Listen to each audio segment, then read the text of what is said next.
In this episode, we're diving into Cornerstone, the 1979 Styx album that showed just how far the band could stretch without losing what made them great. From the massive success of Babe to the mix of arena rock punch, harmony-driven melodies, and theatrical flair, this album captures Styx at a turning point. Stay with us. Get ready for the 3324 podcast, where lifelong friends Dean Legiro and Eric Kuber share their love of all things music and movies. Dean has directed short films and is a music trivia buff. And Eric, trained in audio engineering, brings his extensive knowledge of music and film to the conversation as they discuss, debate, and celebrate their favorite albums, films, and much more. Welcome, friends, to the 3324 podcast. If you've ever wondered what the correlation between a number 2 lead pencil and an audio cassette is, this is the show for you. Well put. That Absolutely. You've never wondered, or if you have ever had to use those two items in synchronization with each other, this is you've come to the right place. If it's I'm so glad we're starting to own it. We're starting to actually say it now. We can admit that. Yep. Yeah. This is what we're doing. Yeah. This is fantastic. This is what we do, and there's a special place that we fit into, and I feel we are the standard bearers of it. Yeah. And I love it. I love diving into this stuff that you and I grew up on, and some new stuff occasionally. But I think someone's got to do this and keep this stuff out there and let people know and hopefully pique their interest and check it out. So yeah, I agree. And I like when we get to these kinds of episodes, as you know. Yeah. I like to think of these episodes as maybe somewhat of a weather's turning. The spring is here. I can't really say a fireside chat, but it's like there's one of these more intimate conversations about an album that and about a group that that meant a lot to us as in our youth. So and still does. Yeah, it does. Yeah, they do. Yeah, they do. And I actually have a. When I was doing the research about about the album and kind of looking stuff up, I'll put this out there before we get to the stats. Since you brought it up, there's of course a Reddit group for everything. Okay, and of course there's a Styx one, but I was looking up stuff about Cornerstone, and it's a very divisive album between Styx fans and even rock critics, whatever. But one person, and I copied the quote. I don't know who it was, but we're going to give whatever from Reddit. The person wrote very simply, Styx have a unique sound. You either love it or hate it. Mm-hmm. I think that's it. I think people either like Styx or they just don't like Styx. I can buy that. Yeah. It's very unique. They are. They're very, very, very unique group. And I think we had this conversation about whether or not they're a true prog band, but they definitely are. They are. American prog is a different animal altogether. I think Dennis DeYoung, I think he plays it off like, what does that even mean? He said that, but their first 4 albums are squarely, the first 5, even up to Equinox, are squarely, progressive rock. Yeah. And even going forward, up to this point, up to actually Pieces of 8, which was the album before this. I actually looked up, probably the last of it. I actually looked up the difference between British prog and American prog. And they said, the British tends to be, they tend to be more folklore-ish, and that's where you get into weird stuff and, all that kind of thing. And also stealing from American music, a lot more sort of jazz sensibilities and things like that. American prog is probably a little bit more rock-oriented, I think. Yeah, I can go with that. When you look at Styx and Kansas and bands like that. Yeah, those are the only two. Well, even Journey to a certain extent in the early years. I mean, you think about Neil Sean and his stint with Santana coming off of that, and, Mahavishnu Orchestra and all that stuff, which, in many circles is considered prog. Jazz fusion and prog are very, very close, and that's the kind of, stuff that I tend to dig as well. But in this case with Styx, they were always unique. They always had a unique, and I should say great voice, because we have some great voices in this band. Yeah. We'll get to. And that's one of the things that about Cornerstone. Yeah. That really sets it apart. But let's get into the stats. Let's do that so we can then continue our conversation. This was released in October of 1979, produced by Styx. There were 3 U.S. singles released, which was Babe was the first one, and it hit number 1, and it is Styx's only number 1 single. Why Me is hit number 26, and that was, we'll get into why that song was a little controversial in this release of singles. And then Borrowed Time hit number 64. So they really kind of, Babe was the home run. It hit number 2 on Billboard and went 2 times platinum. So really strong performance, you know. Like you had said, you know, I guess we're in agreement that they are a prog band, progressive rock band, which has, you know, and there's different flavors of it, but usually there's keyboards involved, and which we've got here. And we did the last Styx album we did a show on was Grand Illusion. Yep. Which really leaned into, you know, Come Sail Away is a prog rock arena. You could put like 5 different stamps on it. Classic prog rock arena epic song. You know, probably, you know, I mean, there's probably not a better mid-70s example of a radio friendly progressive rock. Well, you just hit it right on the head there. Right? You just hit it right on the head there by saying radio friendly. Yeah.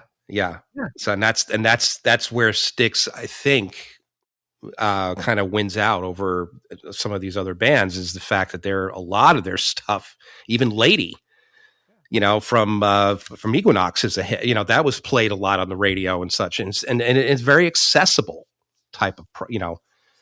Because they're not really singing. They're not singing about weird shit. They're singing about relationships. They're singing about women. They're, you know, the Pieces of 8 album, which was before this. You had the song "Lords of the Ring." Yeah, well, which is a great. They're all great. It's a great song, but I mean, you know, but I think they did. I personally think they did that on purpose. You know, just to kind of because people were giving them shit about not being a real prog band. I tend to think, you know, that might be the reason that they, you know, that might have been. We have to do it, you know. Yeah. It's this one though, much like every other prog group that we've done an episode about, there's always the pivot. Yeah. Right. There's always the pivot. And I said in the opening, it captures Styx at a turning point. There's always a pivot. We saw it with Genesis. We saw it pretty much every band but Pink Floyd. The Rush album, Genesis, there's a turn in the end of the 70s, early 80s towards things that are shorter and more poppier. It's just kind of like, if we want to survive, we kind of need to do this. And, you know, Styx was right in there with it. It's just that might have been, you know, is Cornerstone, is it the best of both worlds? Is it, you know, there's some out and out pop songs, but Babe is out and out pop. It's an out and out love song. It's an out and out power ballad, if you want to call it that as well. But the other stuff is pretty rocking. And some of it is, you know, very different. You know, with mandolins and accordions. I mean, they're you know, all the people that deride Styx or this album just because of Babe haven't listened to the rest of the album. You couldn't have. No, obviously not. And I actually, I myself didn't quite know. I had forgotten. I had the album back in the day when we first got into them. I had the cassette, but even then, I remembered. I always thought that Babe came off of Pieces of 8. I didn't even realize that there had been an album in between the 1-2 punch of Grand Illusion and Pieces of 8 and then Paradise Theater, that there's actually an album that exists in between. I actually went on some of the message boards. I saw some of the YouTube videos, you know, when people take their favorite group and they rank their top 5 favorite. Cornerstone, surprisingly, doesn't appear a lot at all. People don't even acknowledge it as... It's like the redheaded stepchild of Styx. It's an odd album for sure. Is it slightly derivative of what they did before? But because it's 1979, the production value is, we're starting to get into those really smooth textures in the production, introducing the saxophone on Why Me, and things like that. I mean, I hear a lot of I still hear those bombastic guitars, but they're toned down. It's a softer approach. Is that the reason why why this album is a little bit maligned for, in certain people's because eyes? It started turning there has to be an album that's going to get the blame, right? There's always going to be an album that where the ship starts to turn, and especially coming off of Pieces of Eight, which had Queen of Spades on it and Great White Hope, and Blue Collar Man, right? Was on that, or Renegade, and Blue Collar Man, right? Both. Yeah, both. Yeah, both. So then you come up with an opening song like Lights, which is a beautiful song. I mean, I'm not the biggest Tommy Shaw fan, but this is probably my favorite album favorite collection of songs that he did. Yeah. Because the songwriting got sharper. The harmonies on this album are bar none, short of any group of harmonizers that are relatives, like the Beach Boys, the Bee Gees, the Avett Brother, any ones that are related get an advantage, the Osmonds, the Jacksons. Yeah. But outside of that, the harmonies on this album, and there's so many of them, there are so many songs where they're not just they're not doing oohs and ahs, but they're singing in unison, full verse, full lyrics. Yes. And that's one of the things I would love best about them is their vocals, the vocals. Yeah. You could have the guitars. I mean, for me, me, I'm rock guitar, unless it has a very specific tone. And there are some nice tones, I have to say, often on this record. I really dig the 79 vibe, right? I mean, it definitely, for me, I kind of equated with almost like ELO, like the succession of albums. You got that. By the time, this is like their discovery for me. This is kind of like that. Making sort of that slight change. Totally. Not so much that it's like a total departure, but except for Babe, but you're still getting like Lights reminds me of Grand Illusion. It still has that that little break in the song, that do, and the organ, do, and that same kind of structure, and yet it's a great song on its own. It's such a solid release, and I wish it got the recognition. For it just doesn't see, for me, from where I don't really see it as people really giving it its due. No, it's vastly overlooked. Well, because you've got a Grand Illusion on the right hand, and you have Paradise Theater on the left hand. Exactly. So what, anything in between or outside of it, and we should do Kilroy Was Here, because it sold it sold a lot of copies. And you want to talk about the continuing adventures of Styx, but putting Pieces of Eight is more akin to Grand Illusion in form and factor and style, and this is the run up to Paradise Theater. This kind of sets the template for Paradise Theater. These two are lockstep; they're hand in hand. Although I dare say I like the production better on Cornerstone. The harmonies are just they're so rich and so syrupy. Yeah, they're so good. They're in unison and they're so tight. But then you can still pick out James Young, and I can pick out Dennis. You can still. But it's still one voice, And what gets me is some of those acoustic guitars, that real nice silky, that nice silky sound that you get from that 70s production, especially 78, 79, the yacht rock years of the contemporary. It's on their own, so they kind of were able to achieve their own sound without someone having to kind of help them. Now that led to a lot of bickering, and this is where the cracks start to show. But I want to say up front, I really missed this album.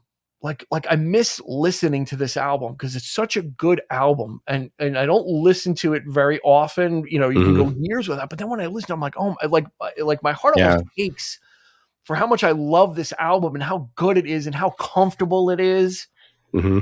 How easy it is to slide into it and just kind of rejoin them with this album. Just kind of, you put it on, and the songs just, from Lights to Why Me to Babe, all these songs just kind of just flow effortlessly into each other. They do, and it makes for a really good listening. Like they really captured how an album should kind of flow, like, Pieces of Eight was it was dark in some places and there was just all different types of things going on. This is, like you said, is kind of smoothing it out and kind of, let's focus on our harmonies. And Dennis and Tommy Shaw wrote 2 songs together. So there's some collaboration going on, Yeah. We're getting, that's why I said, is this the best of both? Are we getting really the best of both worlds on this album? I think so. Stuff of what's to come, but there's a lot of, you got the sax and the guitar solo together on Why Me, where they're playing in unison, and that's a sound like you never hear. Yeah. Right. So they're still doing things that are interesting.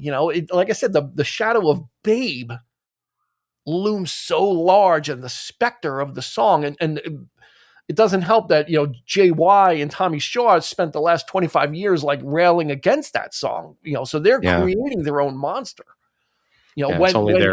When this album came out, they both lobbied to have Babe on there. But they did. But how things change.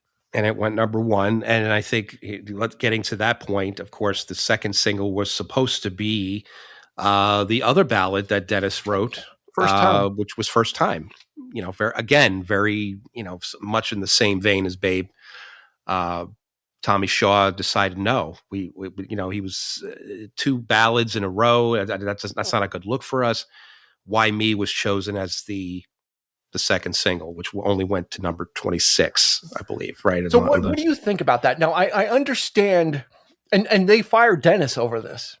They did. At the time, which was unpublicized at the time. It wasn't known then that happened. Kind of like Ringo leaving the Beatles. Like, it happens and it kind of quietly comes back. But we'll get to Dennis the punching bag probably later. But I think let's look at this from both sides. And I think we can make the case. So from the Dennis side, it's like, okay, we've got Babe, and it's going to be a home run. Right. And First Time is, it's in the same vein.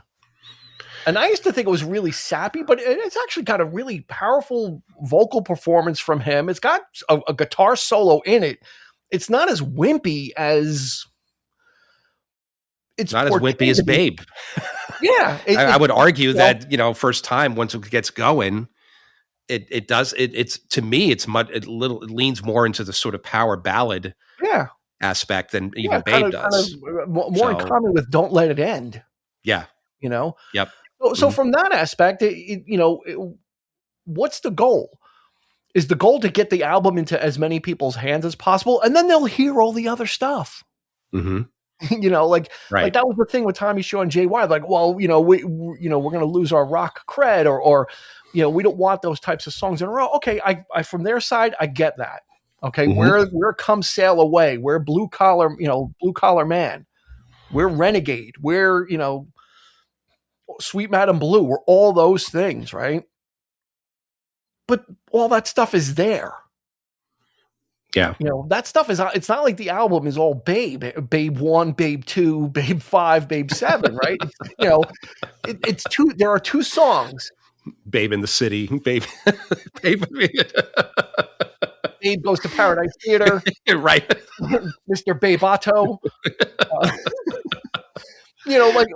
Like those other songs are still there.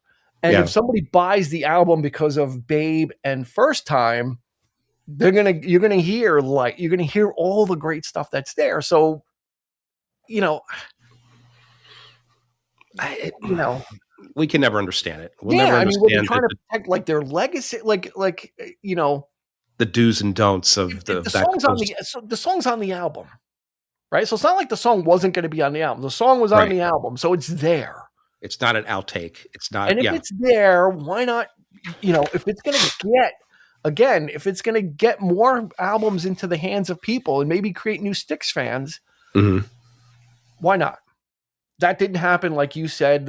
Tommy Shaw was like adamant, and I think Tommy Shaw said, Dennis can be very persuasive and very, and I'm sure. But they said no, and then they chucked Dennis out. We don't know for how long, but obviously, like you said, it happened very hush hush, and they brought him back, and it's like, so that was the beginning of that. Now this is the guy. Since we're here, this is the guy. Every pretty much big hit he has sung. Not saying that Tommy Shaw hasn't sung the hits, but the ones that chart are Dennis. Blue Collar Man is a AOR. It's a radio hit. It's not a pop chart hit. It probably charted, but not like Babe, and not like Don't Let It End, and not like Mr. Roboto. Maybe Too Much Time on My Hands might be the closest, but yeah, the guy knows what he's doing. And was he going in a different path? Yes. He was absolutely moving towards a lighter touch, but you would never know it by Borrowed Time. Right? That's like that's right. That song, and he, so he can balladeer with the best of them, and that's like having like Steve Perry. It's like, what is Journey going to complain because Steve Perry wants to sing faithfully? Yeah, it's like, no. If you have Steve Perry and he wants to sing a ballad, like that's what they had. That's what Dennis DeYoung was. It's like, use him for that, and he's okay with it. It's a dynamic. Yeah. That should have worked. Rock album. Yeah. Do all the rock songs because they were doing it, but you've got a guy that can rival them. You can rival Steve Perry at the time. You can rival Mercury at the time with his force of his voice and his, his control and everything. Why not use him? I don't know. What baffles me is when they finally did part ways. And I think we talked about this already, but it's worth mentioning again because it's heartbreaking to see a band, that you think in your youth is just churning the shit out together and working together, and there's just such a unique sound, and again, the dynamic is Dennis doing that stuff, and then you can count on Tommy Shaw doing his thing, and then you got that one JY song that kind of just rips, every time. It's that one like nugget that's there. Yeah. And then each album, and you accept that, and you say that is Styx. That is the, and it's like, no, we need to do one thing. We need to just be rock or whatever. Granted, now Dennis decided to take it in a slightly more, I guess, I would argue maybe musical theater direction. He was starting to do this, this sort of these rock opera things that they just weren't. I don't know how they felt about Paradise Theater, but by the time of Kilroy, it was like, and I'm going to save these comments for when we do that episode. Yeah, we need. But all I could say is that it was a profound experience for us. Sure. That show, that concert, and it was so well done and so well. I can't imagine why they wouldn't be into that. They're like, and I get it. They're like from especially probably JY. It's like, I want to be on the stage performing, playing guitar. That's what I want to do. That's what my job is. I don't get this other stuff, this performance stuff, which I get, but. That's why solo careers are there, and they just didn't stick it out long enough to say, well, let's keep Styx as a thing. And then everybody can kind of go off and do your own stuff, do solo records, and you could do your standards, you could do your Broadway or whatever. But when we come back here, it's a little bit more, of what Styx is, Yeah.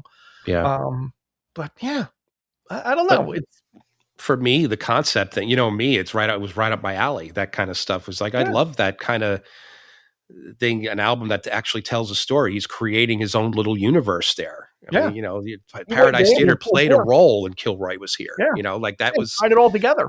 They tie it all together, and so I just love that kind of shit. I get that too. It's like 2 concept albums in a row. It's like, all right, I got it. It's like, we'll give you the first one. Now it's the second one. And the second one was specifically in response to stuff that happened, but yeah, we'll save that. Let's talk about James Young and his one song, which I just learned who this song was about. Yeah. I did not know this. And then when you read the lyrics, it actually becomes a little bit darker. Yeah. Right? This was about Ted Kennedy. Right, whose name is Edward Kennedy, but he's called Teddy Kennedy. And back then he was, thinking about running for president, and the song Eddie is about that. It's like, Eddie, don't you run. I thought it was like a guy like on the run, like get like like did something and he's on the run from something. Not like Teddy Kennedy don't run for president, but the lyrics kind of like there's one lyric and you saw just what they've done to your brothers. Right, both of his brothers were assassinated. Mm-hmm. It's like don't run because someone might try and kill you. And then one of the other lyrics is first of the 80s, into the 80s, and last of the sons. I mean, who's the last Kennedy son? Yep. Again, kind of dark. I'm like, what the, I'm like, this is like a hard rocking song. I love the guitar tone on it. He's got a really scorching solo, but then I was like, Ted Kennedy. Yeah. Okay. It's when you learn that, that kind of stuff, it sends a chill up your spine for sure. But it's like in the public, it's in their conscious, and it just sort of. There's a lot of songs out there like that by some of our favorite groups. We didn't know Styx was like that, though. No, we did not. We didn't know they were political like that. And I just found that out like this week. Yeah. Like in looking it up, I just thought Eddie was, one of the throwaway James Young rockers that we get, like half. I wouldn't exactly call them throwaway. I mean, they're all great. He gets his one per. He gets his one. Yeah, but come on, man. That most of it, he does. You got to give him credit. He makes them. He gets one song and he makes the most of it. Absolutely, that was your thing. He was your favorite back in the day, as I recall. I can't stand him now. As I recall, it was like fucking James Young, man. Like, but he did one song. That was the argument then, but now here we are, and I'm saying like, but you got to love it. You got to love that one. You come to expect it, and it's just and like you say, he does. He gives it his all, and it's Snowblind. I mean, you get those, just. They're such a unique group, and that's what I love about them. It was just like. Yeah. Each one was different, Dennis was the balladeer and Tommy was the angry young man, he literally was like the Jonathan Chance character that Dennis wrote for him, kind of like the young idealist, whatever. And Jay Wise, the rocker. Yeah. And then you got the Panazzo brothers, who we can't ever dismiss when we talk about. They're, solid. Yeah. Twins playing bass and guitar. I mean, what more do you want? It's like, and John Panazzo, I think I've said it on the other episodes too, but I got to keep doing this. The guy was a beast. He really was a really great rock drummer. No one ever talks about John Panazzo. No. And he was there from the beginning, and those songs, like Grand Illusion and those albums, they, with a lesser drummer, it wouldn't have the feel, and you need sometimes that bombast from prog rock. You need that. And you need someone that can bring that. And he was really good at it. And then this is kind of, you've got like shuffle textures on this album. And just, like they were just, this was like the sweet spot for Styx, I think, as much as they, maybe look back and say, well, this was a horrible time for us. Like I said, this album, I just love this album. I could put it on and just, it's like putting a blanket on over you. Horrible time for us, though. It's like things wouldn't get any better, like that. And that's the sad thing. It broke my heart seeing Tommy Shaw and James Young in an interview recently. Oh yeah, they destroyed him. You know what I'm talking about. And it's just, we don't miss him. We don't, we never talk to him. We don't, we as far as I'm concerned, he doesn't, things to that effect. The liver Styx will freeze over before we perform with him again. And meanwhile, Dennis is very complimentary. I follow him on Facebook, and he's always like, "Oh, this was a great song that Tommy and I wrote." And James did an excellent guitar solo. He's very, democratic and not going in for that kind of stuff. Because he's still holding out hope that, his wife is actually very sick right now. That's why he's not touring. He's staying home and taking care of her, but he's holding out hope against hope. And he keeps saying it like on Facebook. He's like, one more for the fans, like, because there is that camp. There is the camp that Styx is not Styx without Dennis. And then there are other people like, Styx is a group, whether he's in it or not, If Yet Styx isn't Styx without Dennis, that means you're just a Dennis DeYoung fan, which is not true. When they fucking hire a guy that looks and sounds like him, which I don't understand at all, to tour Well, you with. need to replace him. You need that. You need someone that can sing, but, lady. Yeah, but right? I mean, come on, that guy looked like Dennis DeYoung though. Like it was just too weird. Bit, yeah.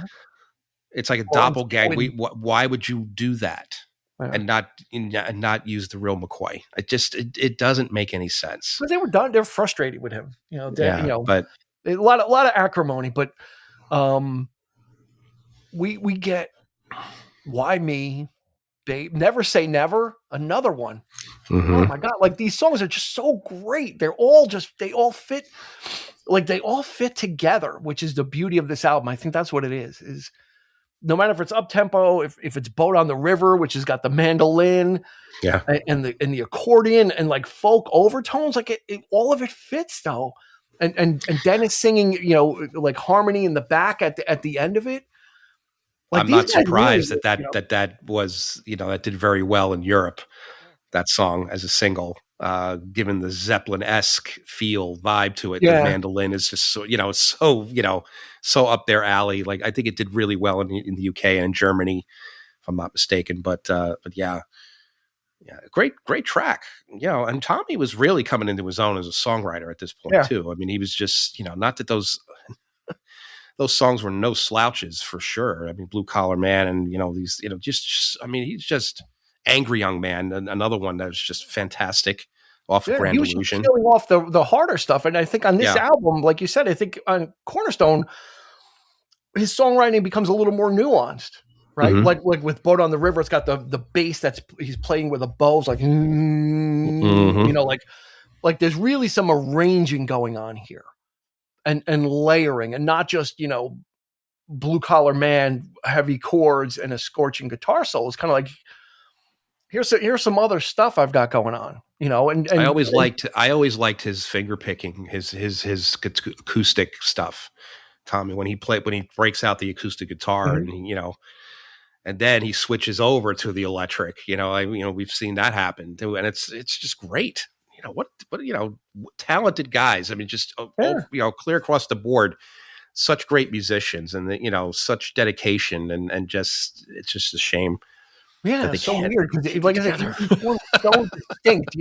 Dennis was the showman, strutting around. Each one had a defined role to fill. But they just, again, maybe Dennis has got like the Lindsey Buckingham syndrome. Or maybe the ego, is too big to fit in the room at some point. And I suppose, and he might have been a real, maybe he was a prick. I don't know. Who knows? His band, though, he formed the band. Yeah. Lindsey Buckingham was hired into Fleetwood Mac, much like Tommy Shaw was like the Lindsey Buckingham of Styx, right? They brought him in. So how does he get the right to fire Dennis DeYoung? Yeah, how did he fire the guy that founded the group? That's something that I guess we'll never understand, that side of the business. You know what I mean? Like, how does that happen? But it obviously does, and but you won't find a tighter unit, than Styx. And that live, much you could say. When we saw him live, that was love him or hate him. You can't deny how tight they are as a band, both musically, lyrically. The vocals, the musicianship of this band is bar none. And just such a great, for what they do, it's a fantastic unit. And because on Tommy's songs, you've got Dennis, playing organ, keyboards, whatever it is, synthesizer. Like they're all. It's not like Tommy shuts everybody out from his songs, or Dennis shuts like they all, incorporate each other into the songs. Yeah, you really get a sense that they're actually listening to one another. Yeah, and that's the key. Is there's a lot of listening that has to be involved in playing off of one another. They're not. You don't get the sense that they're playing over each other. Like they're not trying to. There's a lot of ego in the room, obviously, but there's no. I don't see that happening or hear that happening. And I didn't hear it and see it when they played live. Mm-hmm. I thought they were having such a great time. Yeah. You know what I mean? You never saw that ugly side of it, which was fortunate for us as fans, at the time. So but, amazing. All right, let's talk a little bit more about Babe, I guess, because It's the one. It's the song that launched them. They didn't even get a Grammy. They didn't even get nominated for a Grammy. I don't think for that. They've never won a Grammy. But if there was a Grammy winning song, it would have been Babe. They did. I think this was the first album that they actually got a nomination for best. Not for this. I think like engineering group. And stuff like that. Yeah. Babe was not supposed to be on the album. And so what Dennis had recorded was a demo of it, and JY and Tommy heard it, and they're like, yeah, like put this on. So the song Babe, as you hear it, is actually the demo with Tommy Shaw's guitar solo pasted on top. It's the demo because it wasn't planned. They're like, yeah, put it on. So out of nothing, out of a song written for his wife for her birthday, you get one of the greatest, although it's weird. A lot of people probably play it at weddings, but it's like, Babe, I'm leaving. Mm-hmm. You know, it turns into a great love song, but doesn't start off so good, right? I'm leaving, must be on my way, because it's from Dennis's standpoint of probably going out on tour. You know, which is specific to him. It always reminded me of Leaving on a Jet Plane by John Denver. Like that, exactly. I got to go. Babe, I have to leave. And, that kind of thing. Yeah. Specific to his situation. So it doesn't always translate well into weddings. As a wedding song or something. But people still use it, and it's beautiful. It's got heavy chords. It's got beautiful harmonies. It's got a pretty heavy guitar solo in there. It's not all schmaltz. It's very bright. And I'm not so when you say that this was the demo, I'm not surprised. You could hear it. You could definitely hear it. It's really bright.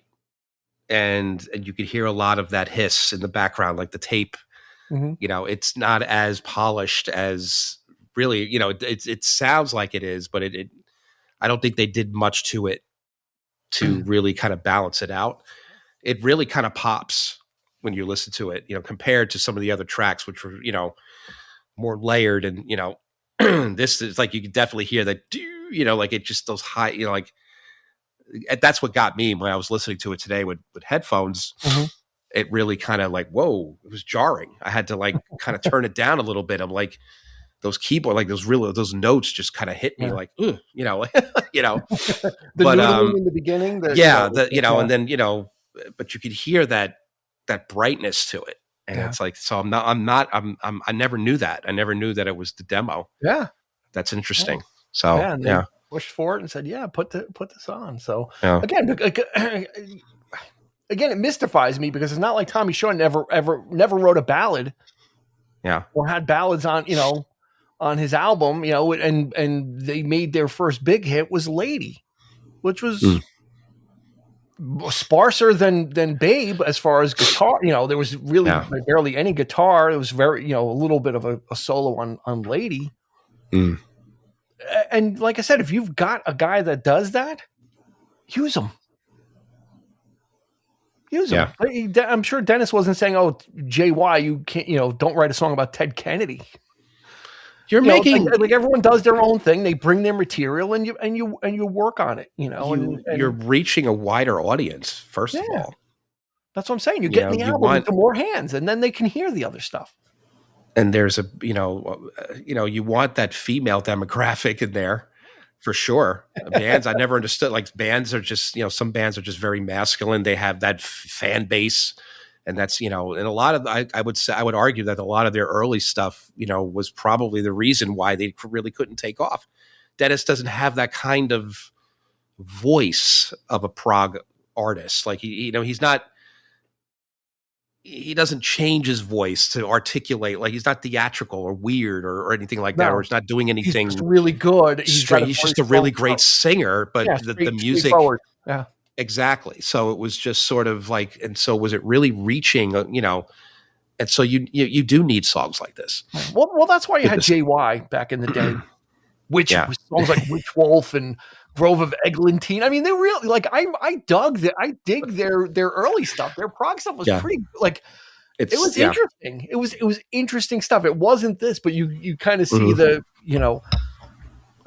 progression, but that's why if you've got a balladeer like Dennis, that's that's why you go to JY with the gruffer voice and the a little deeper intonation.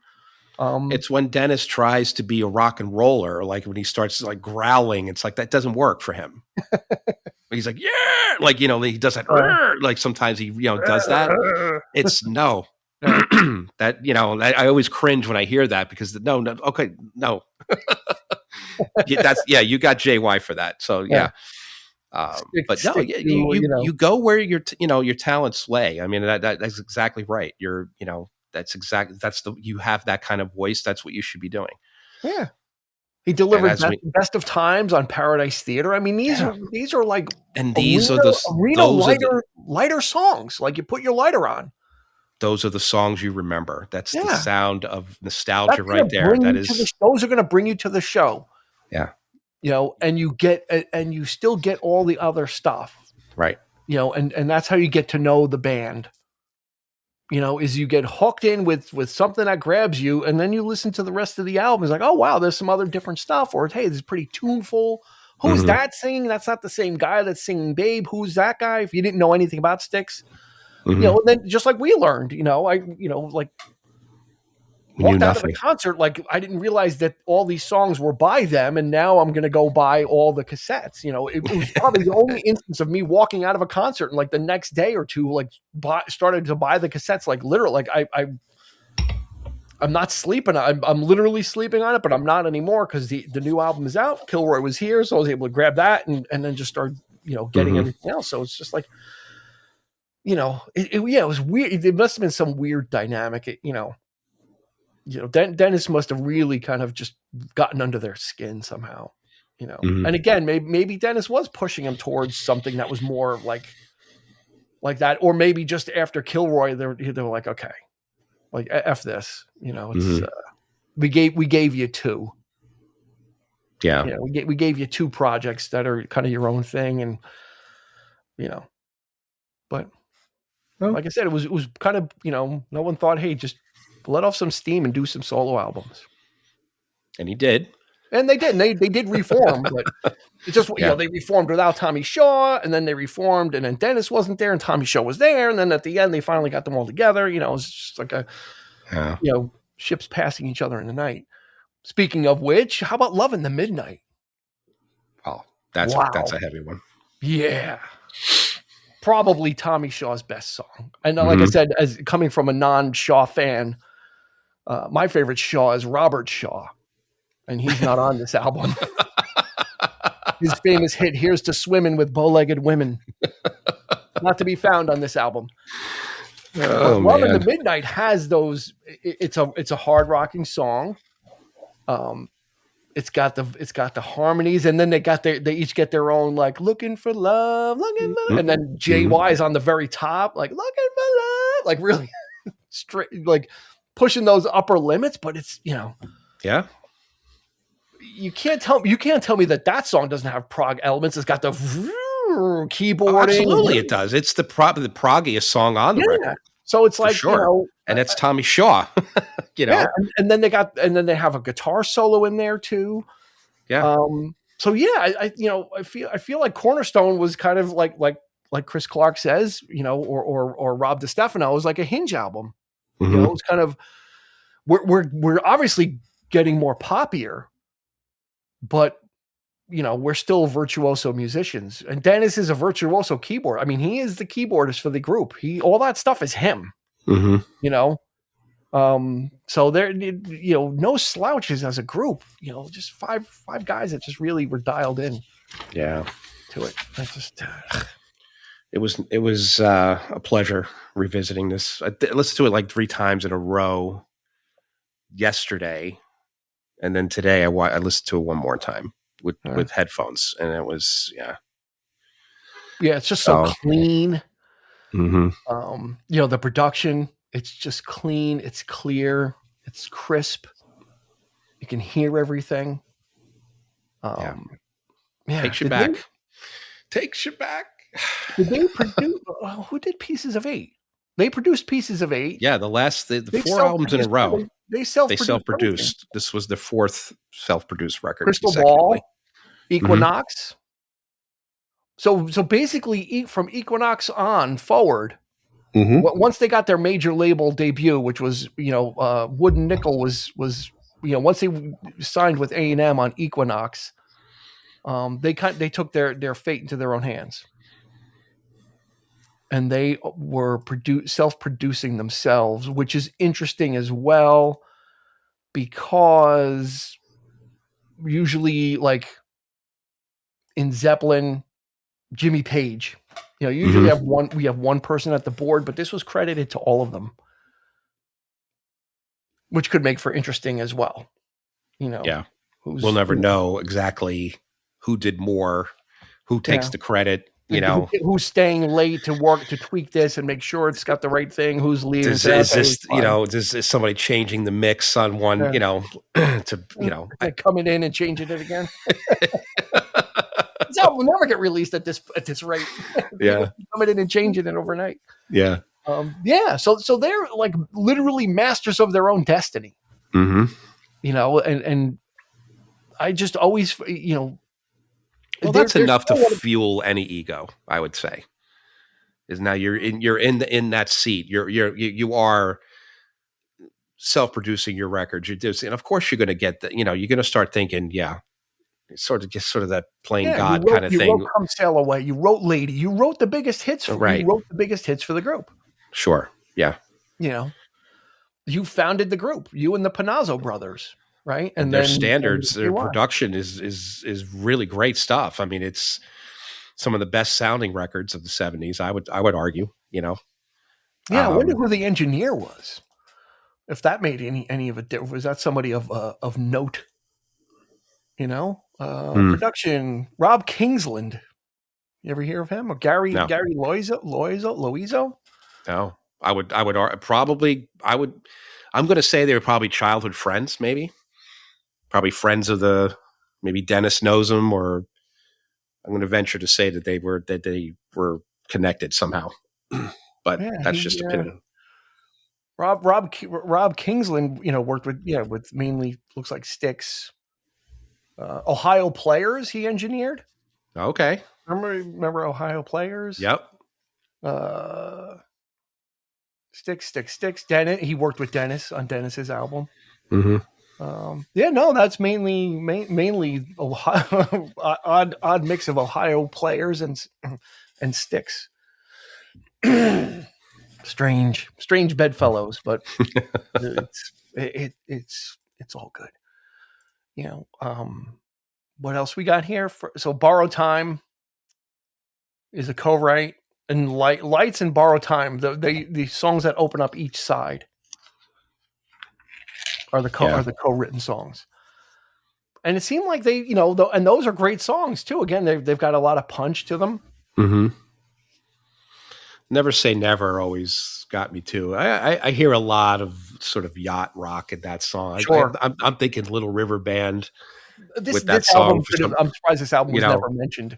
Yeah. Or Babe was never mentioned in yacht rock circles. It's almost like these guys are which is why I want to do Styx albums so hard, is they're really, even though they tour every year incessantly, either with REO Speedwagon, Don Felder, or Foreigner, like there's always a triple bill or Cheap Trick. It's like, they're still kind of like forgotten. Like, people know the band Styx as like, oh yeah, they're always on tour or they're with so-and-so. But, I don't know what the legacy is of these guys. It's so. They released quite a few albums after. Yeah, they just put out an album. They put out a new album last year. Yeah, pretty. And supposedly some of this stuff is supposed to be really good. Like, what's that one about the Crowns or something? Crash of the Crown was supposed to be. Crash of the Crowns, yeah. Of recent. Back to form, to that sort of heavier thing. Yeah. But I remember. When Clapton did his first Crossroads Festival in Texas, Styx was there. Yeah, sans Dennis, obviously, but they were playing. Covers, right? They did Hendrix, which is weird. Interesting. Yeah. Styx. So I don't think they played the main venue. I think they were one of the side, like the smaller stages and stuff. But still. But the diversity there, the sort of to have a band like Styx to be there and that in that it was great. So they were, I guess they're well known, and so perhaps they're just well under the radar at this point. But only diehard fans, and they have that following, those devotees that are, still devoted, and then just sort of that's where they live right now. I don't think nobody's really making it big anymore, sort of big records anymore and that kind of thing. So it's just, they got to do what they got to do. So let me throw a couple things your way. We're not going to get too controversial, but it comes up in each Styx. There's going to be through lines in every Styx episode until they get into the Rock and Roll Hall of Fame. This year's nominees from the rock era, we're not going to go with other genres, but Oasis. It's their third nomination. Is Styx bigger than Oasis? Well, of course I'm going to say yes, because I can't stand Oasis. I'm not a fan. What? So yeah. Okay. But, or let's not say bigger, but maybe try and be objective, or how about like impact? I would say that Styx is, I think they have to have a stronger legacy. Okay. A stronger, sure. Maybe because it's just been together for so long. So the legacy aspect of them. Let's go with legacy then. Yeah. What about the Black Crowes? Over Styx? Yeah. Is that what you're asking? Name me like 3 Black Crow songs. Yeah. Hard to Handle, Talk to Angels, and something else. Remedy, maybe. I get what you're saying. Second nomination for them. Billy Idol, second nomination. Now, Billy Idol should be in the Rock and Roll Hall of Fame. Your man, Phil Collins. We just talked about that on the Hello, I Must Be Going episode, right? We said, how come he's not in? And he's nominated. He'll get in. Yeah. Jeff Buckley is nominated this year. Okay. He should be. Yes, he's very influential. The guy put out 1 album. I'm sorry. Posthumous. Yeah, he should get sort of a special accolade. Sorry. And stuff. It doesn't counterbalance like the career of Styx. And then finally, In Excess. This is their first year nomination. In Excess, yes, absolutely should be in. I would dare say In Excess was like the 80s and 90s version of Styx. Like they were putting out really solid, consistent music. It was all great. The group was super tight. They were great live. Like they were kind of like the Australian like Styx meeting as far as like hit making and coming out with stuff that was just very memorable and catchy and great. And they were a great group. And it was like, okay. If you're going to get In Excess in, why wouldn't Styx be in? So you're saying that he's never been nominated? Styx has never been nominated. That's a shame. Yeah. Which is tough, and they had like how many multi-platinum albums in a row? I mean, they set records actually that were hard to break at the time. So I just don't get it, and yeah, I'm still going to complain about it each time we do a Styx thing until we do the episode where Styx is in the Rock and Roll Hall of Fame, which will be a separate episode. But I just don't get it, and they're literally like Foreigner, like these guys are getting passed over, and they were integral. Yeah. Styx, Journey, Boston, Foreigner. They were the Meatloaf. These were all groups that were integral or integral, depending on how you say it, to the 70s music scene. ELO, Queen, these were all bands that were putting out stuff every year almost. Mm-hmm. And there'd be like 1 or 2 like songs that would rise to the surface of like, your local rock radio station that you'd be like pumping your fist in the air. Yeah. And that's why I think we need to, us shining a spotlight on it. Hopefully people are going to go check out Styx because they're not, they're a jukebox band, right? They're not putting out, they're putting out stuff, but none of it charts, especially with the way the business is today. Nothing charts anymore.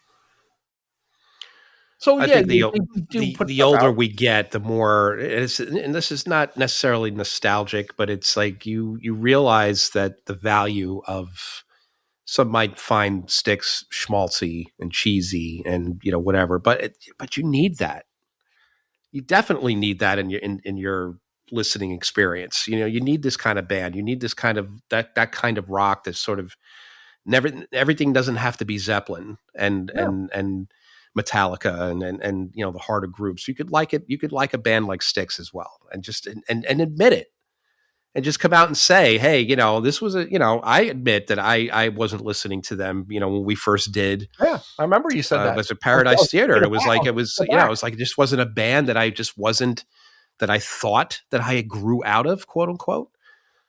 But, you go back and you're like, you see the value and sometimes it just takes that listen. You just need to dust it off. And that's what I meant when I said I missed this album. It's like, I don't go back and listen to, right. I'm in a Yes drama loop right now of just listening to that album over and over for some reason. Really? Yes. I love it. Yeah, that's fantastic. It's like, I just listened to that and I'm like, anyway, so I have we should do an episode about our weird music proclivities and what we get caught on. But anyway, but with Cornerstone, once you said, yeah, let's do it, I was like, I'm in, and I've been listening to it all weekend and just kind of going over and just basking in it. And it was funny. Our friend Andy Cremines, he posted on Facebook, he posted a question and he's like, knowing what you know now, what concert would you like to go to for the first time again, knowing what you know now? And I commented that the first time that seeing Styx, because Kilroy I wasn't was here. into them at the time, knew so much and felt so passionately about it that I was like, imagine if I was into them and went to go see that, I probably would have passed out and fainted. So I put like I would have liked to take another crack at that show. Because it was so good. Fleetwood Mac, is my first band. I've seen them many times. We've only ever seen Styx once, and it was just such a special, unique experience that I would love to take a second crack at that show. I would indeed. Like knowing what you know now. Absolutely. Yeah, it would be like, holy shit. Absolutely. And I told you when I saw Dennis a few years ago, I told you this, and he did Mr. Roboto. He still has the mask. So really? And he brought the mask out and he was like singing with it and just doing the whole thing. And he had the Roboto mask. It was amazing. Oh, that's great. Anyway. You saw that recreated. That's he was revisited. His voice hasn't, he's such a good voice, but so what do you think? You're right. It was so unexpected. It was so but I would probably probably choose the same thing. That would probably be my answer as well. Yeah, because when we saw McCartney, we were into McCartney. We were knee deep in our Beatles phase, so we were kind of like perfectly positioned to have our jaws on the floor, justifiably so, and pick them up and like, oh my God, they did Sgt. Pepper's, and we've been listening to it. Styx was a band I knew of by name and knew a few songs, but then didn't realize how formidable they were. Right. And that was the thing. It's like you walked out and was like, wow, okay. Yeah. What just happened here? Yeah, we didn't expect any of that. So, but we'll get to that when we're at that episode. And you know what, because I've been reading so much about Kilroy Was Here, and we'll just kind of tee it up because if we do ELO Secret Messages, all that ties in very closely with Kilroy Was Here, actually. Okay. Because of what was going on at the time with the whole satanic messages. You remember that? They were like, yes. There was like 5 bands. It was Pink Floyd, Queen, Styx, ELO, and another band. And they're like, these bands in particular are putting backwards satanic messages on their albums. These bands in particular, and Kilroy was in response to that, and Secret Messages was in response to that as well. So, anyway, back to Cornerstone. What are some of your faves besides every single song? Why Me? Yes. Let's see what else. Never. No. I mean it's good. I love Why Me. I love in there. A little French lyrics. I love Borrowed Time. Yeah. and then the big one. What's the last Love in the Midnight? Love in the Midnight is fantastic. That's the longest song on the album. Yeah, well, I like long songs. Yeah, well here's another thing. If you want to kind of like if you want to look at it from this standpoint, the shortest song is Never Say Never, and that's not Babe. Babe is like a 4-minute song. So if you're saying, oh, this is poppy, all these songs are like 4 and 5, 4 minutes long. So yeah, these are not like in and out little pop ditties that they're doing. I would go with you said Why Me? Yeah. Yeah, I'm going to go with Why Me. I'll go with Never Say Never because I like Tommy Shaw's vocal performance on that too. Again, I'm not a big fan of his, but he did rise to the occasion. Like I said, it's my favorite collection of stuff. So Why Me? Never Say Never.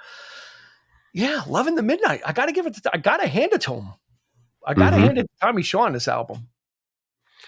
And make no mistake, Babe for me is one of my favorite Styx songs of all time. But like I said before, I always thought I never knew. I always make the correlation that I always forget that it's on this record. For some reason, Pieces of 8 comes to mind with Babe. I don't know why, but it just does. But it's so far. That would be even so much more far removed. Exactly. I'm saying, I'm like, Babe has nothing tonally in common with Pieces of 8. Like, I know. Like there's nothing whatsoever in Babe that I would mistake for Pieces of 8. I have to look into that. Pieces of 8 because I just listened to it the other day, and then the more I think about it, the more I'm convinced that they did that album like that on purpose.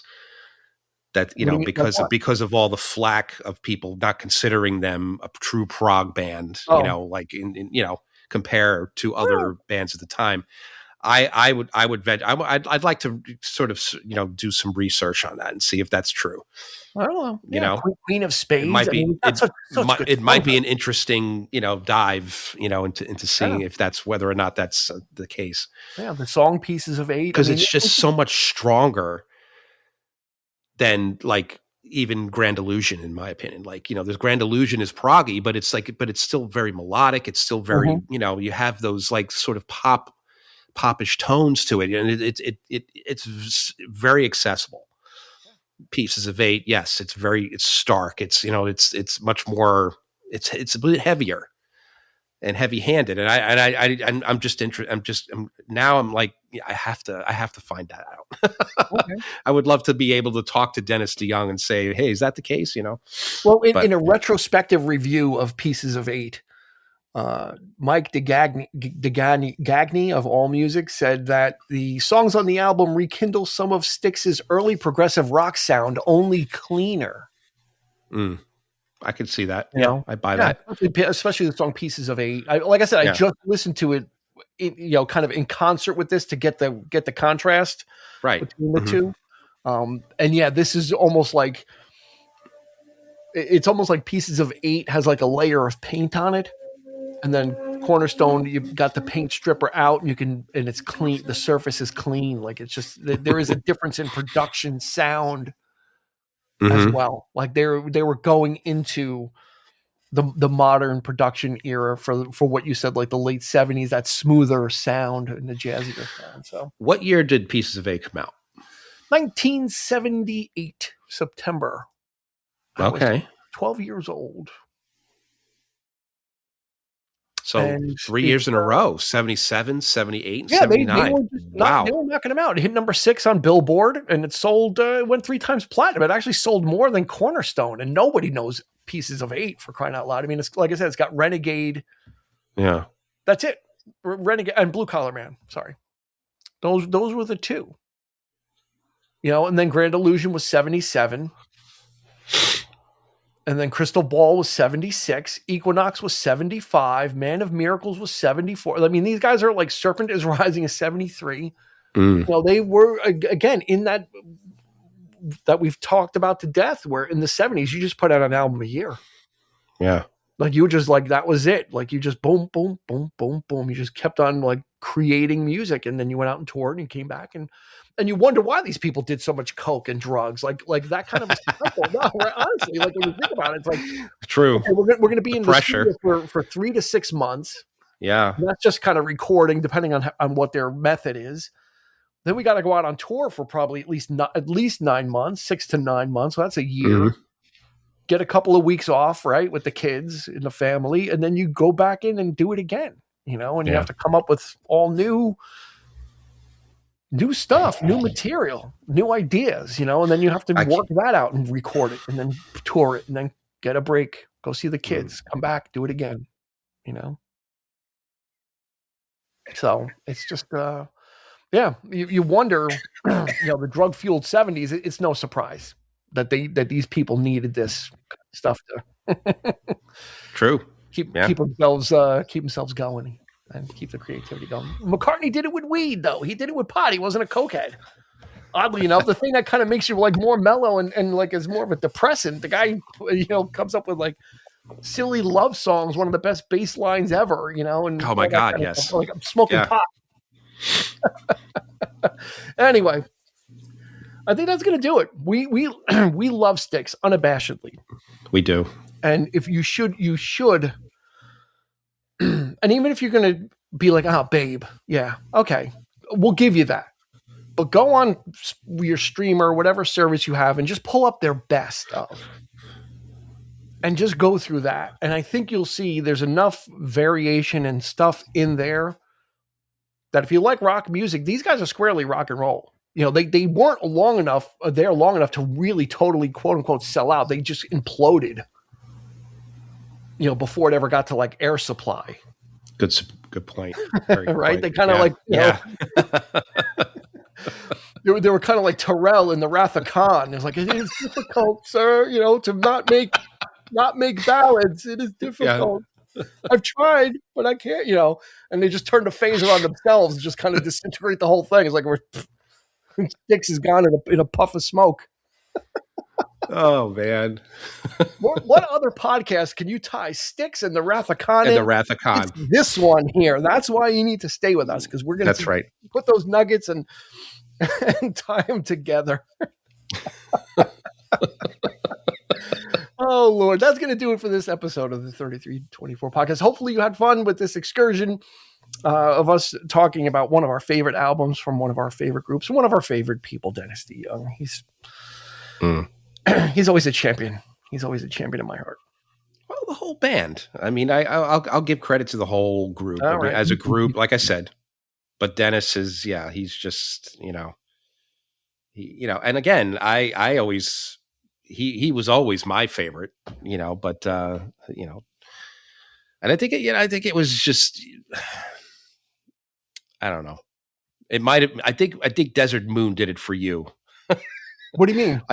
I honestly think that solo album means more to you than to you, than meets the eye in terms of like you coming around to Dennis DeYoung.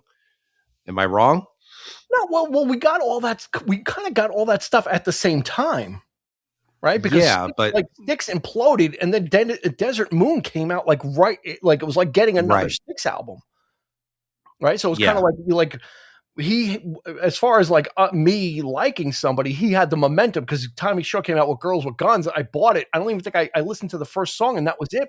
But Dennis got like the full, just because of like his vocal talent and his prowess, Yeah, he's interesting to listen to because he's got such a good vocal range and strong voice, and it's like listening to Steve Perry.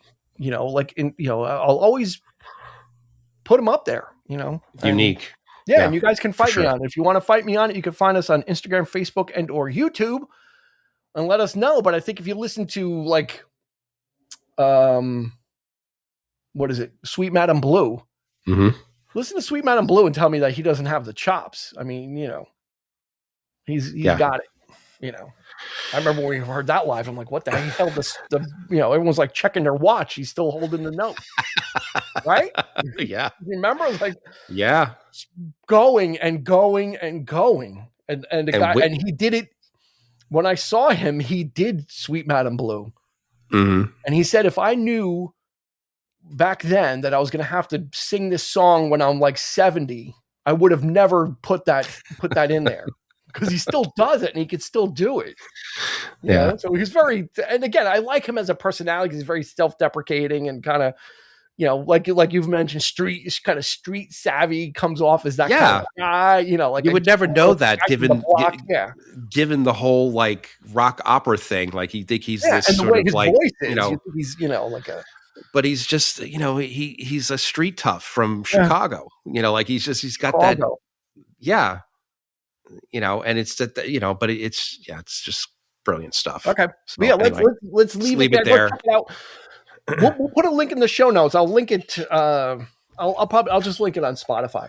I think everybody should give this album a listen. Just kind of check it out. You know, I think there's a lot in there. It's very interesting, very good. And it's, as you can hear, it's near and dear to our hearts. And we're starting off, you know, we're about a month into season 6 and we're giving ourselves a homer, episode. So, that's going to do it. So if you like what you heard so far, go ahead and hit, there should be a follow button on your favorite podcast provider, whoever you're listening is follow or whatever it is, favorite. And this way you'll get a notification when new episodes come out. And there's plenty more. We got music, we got movies. We're going to be doing a Star Trek retrospective for the 60th anniversary. So we're working on that, and we're going to do we've got a little special way we're going to do that. We'll just tease that. So we got a little collab coming up, which will be fun for everybody. And any closing words for Cornerstone, Eric? A great album. That's it. That's, you know, it is the Cornerstone. It was one of, like I said, it was one of those records that wasn't quite sure where it lands, but it lands right here in our hearts. So there it is. Yep. Perfectly said. All right. We will leave it there. So that's going to do it for this episode. For Eric, this has been Dean asking you. No, not asking you. We're not doing. See, I always get confused now. I'm doing my video close for our music episode. We'll see you on the flip side. Perfectly said. You've been listening to the 3324 podcast with Dean Legiro and Eric Kuber. You can find us on your favorite podcast provider, so please like, subscribe, and rate to become a part of the 3324 family. Your feedback is important, so make sure to follow us on Instagram and Facebook at 3324 podcast and on Twitter at 3324p to join the conversation.